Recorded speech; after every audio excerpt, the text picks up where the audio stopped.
ലൈംഗികാരോപണത്തിൽ Mukesh എം.എൽ.എയുടെ രാജിയിൽ Annie രാജയെ തള്ളി CPI സംസ്ഥാന secretary Binoy Viswam. കേരളത്തിലെ വിഷയത്തിൽ നിലപാട് പറയേണ്ടത് സംസ്ഥാന നേതൃത്വമാണ്.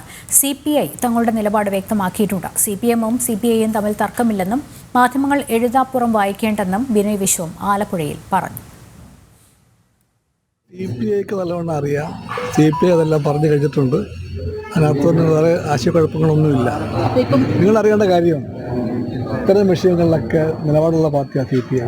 ആ ഇടതുപക്ഷത്തിന് എല്ലാത്തരം സാമൂഹിക പ്രശ്നങ്ങളിലും ആശയ പ്രശ്നങ്ങളിലും രാഷ്ട്രീയ കാര്യങ്ങളിലും എല്ലാം ഇടതുപക്ഷ കാഴ്ചപ്പാടുണ്ട്. അത് LDF-നുണ്ട്. ഒന്നബദ്ധമാണ് CPM. അതുകൊണ്ട് തന്നെ ഒരു CPI-CPM വഴക്ക് തർക്കമെന്നുള്ള വ്യാമോഹമൊന്നും ആർക്കും വേണ്ട. CPI-യും CPM-ഉം ഇടതുപക്ഷ മൂല്യങ്ങൾ മുഖപ്പിടിച്ചുകൊണ്ട് ഏത് വിഷയങ്ങളും കൈകാര്യം ചെയ്യും. എല്ലാത്തിനും പരിഹാരം കണ്ടുപിടിക്കും. നിങ്ങൾ ഉത്കണ്ഠപ്പെടും പോലെ ഒരു CPI-CPM തർക്കമില്ല.